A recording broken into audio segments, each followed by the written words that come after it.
Welcome to the deep dive. Today, we're cutting through some of the noise. We're looking at 15 business ideas that, well, we think have real staying power.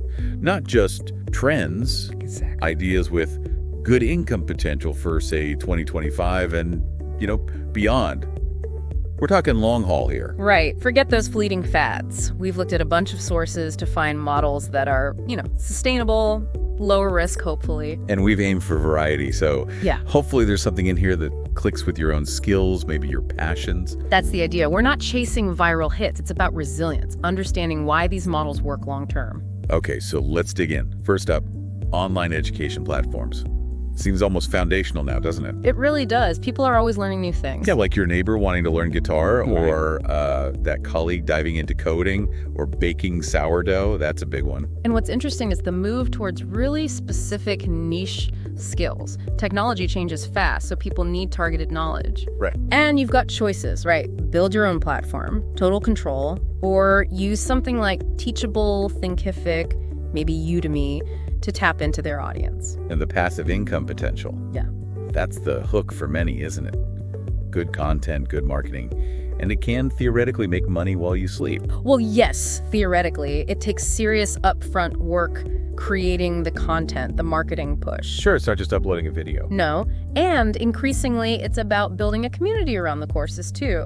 That keeps people engaged, keeps them learning. It's not just passive after the launch. Okay, makes sense. Moving on. Digital marketing agencies. This feels like another essential piece of the modern puzzle. Absolutely essential. If you're not visible online today, well, are you even in business?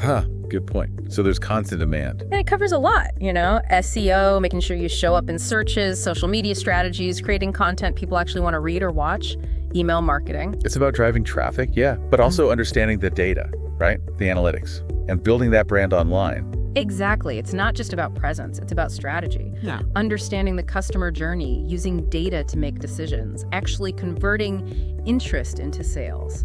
That's where the real value is. And that demand isn't going away. If anything, it's growing. Continuously. It's always evolving. Okay, next, health and wellness coaching. This taps into something pretty fundamental, this growing focus on well-being. Yeah, people are definitely more health conscious. And it's broad, we're talking mental wellness, which is huge now, physical fitness, nutrition guidance. So lots of potential specializations. Definitely. And you can deliver it in different ways. One-on-one coaching, group sessions, maybe even those subscription communities we talked about for education. Right, building that community aspect again. That sense of belonging, shared goals, it really helps people stick with it. And then you can scale, maybe, with things like ebooks, online courses, maybe related products. That's the path for many coaches, yeah. It allows you to reach more people beyond direct coaching hours. Okay, let's shift gears a bit. Subscription boxes, they're still going strong. Surprisingly strong sometimes. They are. I think the key, as our sources pointed out, is finding a really specific niche. Yeah, not just a box of stuff. Right. It taps into that desire for convenience, discovery, a little bit of curated surprise each month. And for the business, that recurring revenue is obviously very appealing. We saw some great niche examples, like pet toys specifically for chewers, or eco-friendly cleaning supplies. International snacks is a fun one.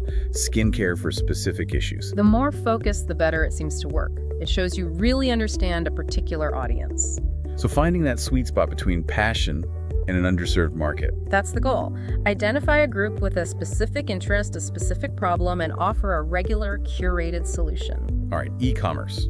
Established, obviously, but we're looking at it with a bit of a twist. Yeah, the twist being avoiding massive upfront inventory costs. So thinking print on demand or drop shipping. Okay, explain those quickly. Sure. Print on demand means products like t-shirts, mugs, journals, that sort of thing are only made after someone orders them. No warehouse full of stock. Yeah. And drop shipping goes a step further. You don't handle the product at all. You make the sale, and then a third-party supplier ships it directly to the customer. Which lowers the barrier to entry significantly. Hugely, especially financially. Platforms like Shopify, Printful, they make setting this up relatively straightforward now. And the extra layer is adding your personal brand on top. Why is that so important? Because the online market is crowded, right? A strong brand, maybe your personal story or values, helps you connect with people, build trust, and stand out from just generic products. It creates loyalty. Makes sense. Okay, here's one that might fly under the radar a bit. Mobile car detailing. Yeah, practical, potentially low startup costs. You don't need a physical garage at first. And the convenience factor is massive, isn't it? People pay for convenience. Oh, absolutely. Especially in busy urban or suburban areas, having someone come to your home, your workplace, that's a big draw. Our sources suggest demand is high, and people are willing to pay for that service. Basic equipment, a reliable vehicle. And you can build recurring revenue too. Maybe offer monthly packages, memberships for regular clients. Keep that cash flow steady. Yeah, loyalty again. Okay, let's talk content, niche content creation, Right. turning a passion into a business. This is a big one because so many people have that deep knowledge or passion. Parenting, personal finance, tech, travel, cooking, whatever it is. And you can choose your format, right? Start a blog, launch a podcast like this one, build a YouTube channel. Exactly. Find the medium that fits you and your topic. Then monetization, affiliate links, ads, maybe selling your own merch eventually. All viable options. Affiliate links where you recommend products you use, ads once you have an audience, merchandise related to your niche. It takes time though, doesn't it? Building that audience. It definitely does. It requires consistency, providing real value, but the potential, if you stick with it and connect with your audience, is significant. Okay, more hands-on now. Home renovation and handyman services. Seems like people are investing more in their homes lately. Yeah, definitely a trend. People spending more time at home, wanting to improve their space. So there's a real need for reliable contractors, designers, skilled handymen. And you can specialize here too, right? Like focusing on eco-friendly renovations or smart home tech installations or maybe minimalist makeovers. Specializing can really help you stand out. It attracts clients looking for that specific expertise, and you can often charge a premium for it. Okay, globalization leads us to the next one. Language translation services. Makes perfect sense. Businesses want to go global, connect with different markets. To do that, you need to speak their language, literally. So if you're bilingual, multilingual, that's a serious asset. A huge asset. There's a constant need for accurate, but also culturally sensitive translation. It's not just word for word sometimes. What's that term?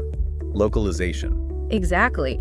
Localization adapts the entire message, images, tone, cultural references for a specific market. It goes beyond just translation. You could freelance or even build a small agency. Right. Okay, something many people probably need help with. Personal finance consulting. Yeah, money management is complex, often intimidating. Lots of people want help with budgeting, getting out of debt, maybe starting to think about investing. And you don't necessarily need formal certifications right out of the gate. Our analysis suggests not always initially. You can start by offering practical advice, maybe through content, workshops, build trust, and demonstrate your knowledge. But ethics are key here, right? Yeah. Even without a formal license. Absolutely paramount. Transparency about what you do know, what you don't, always putting the client's interest first, that's crucial. Okay, let's talk pets. Huge industry. People love their pets. And they spend money on them, billions every year, so the opportunities are vast. Basic stuff like dog walking, grooming. Right, but also more niche things, luxury pet boarding, specialized training, maybe even pet photography. And like with other niches, you could do a pet-focused blog or create pet-themed products too. Yeah, lots of angles. We're even seeing things like pet fitness coaching, holistic pet care popping up. Interesting. Okay, aligning with modern work trends.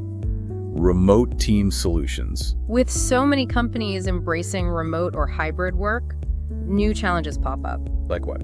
Communication across time zones, keeping teams feeling connected, IT support for people's home setups, HR policies for remote workers. So businesses need help managing all that. Exactly. So you could offer services like virtual assistants, specialized in remote tools, remote HR consulting, IT support for distributed teams. Or even build software like SaaS platforms for remote collaboration. That's another model, yeah. Or a managed service agency handling all those remote support needs. It really taps into the future of work. Makes sense. Number 13, green and eco-friendly products. This feels like more than a trend, more like a movement. It really does. People are genuinely more aware of environmental impact, seeking out sustainable options. So products like biodegradable packaging, reusable alternatives to single-use items, sustainable fashion. Right. There's a growing market for consumers who want to align their purchasing with their values. It's a chance to build a business and contribute positively. How do businesses in this space build trust, though? Avoid greenwashing. Transparency is key. Being clear about sourcing of materials, maybe getting certifications from recognized bodies, communicating the actual benefits clearly. Gotcha. Okay, AI. It had to be on the list, Yeah. right? AI tools and automation services. Absolutely. AI is everywhere, but many smaller businesses are still figuring out how to actually use it effectively. They see the potential but need help. So the service isn't necessarily building AI, but implementing it. Often, yes. Helping businesses automate tasks, use AI for data analysis to get better insights, set up AI chatbots for customer service, streamline workflows. And you don't need to be a deep tech expert necessarily. Not always. Understanding the available tools and how they can solve specific business problems is incredibly valuable. It's about application. Many small businesses think it's too complex or expensive, but there are accessible tools now. Right. Okay, last one. Digital products. Create once, sell many times. That's the dream for many creators, isn't it? The scalability is the big draw. No ongoing manufacturing costs, no inventory. And it can be so many things.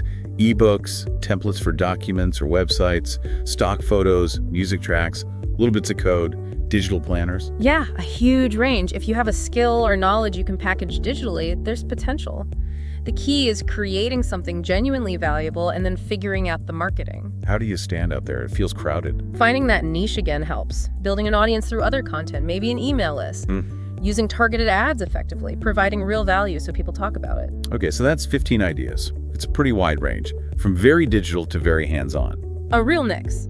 Online education, marketing, wellness, subscription boxes, e-commerce variations, car detailing, content, home services, translation, finance help, pets, remote work support, eco products, AI implementation, digital goods. Wow, yeah, saying it like that, Yeah. it covers a lot of ground. It does. And the crucial thing now for you listening is to think, which of these genuinely resonates? Right, it's not just about which one sounds profitable. Exactly. What aligns with your actual skills, your interests? What would you be excited to wake up and work on day after day? That intrinsic motivation matters a lot. Because every business, big or small, starts with that first step, right? Someone Yeah. deciding to actually do it. Precisely. So maybe the final thought to leave you with is this. Looking at these 15 areas, where's that sweet spot for you? Where do your personal passions and interests intersect with a real lasting need in the market? Something to really mull over.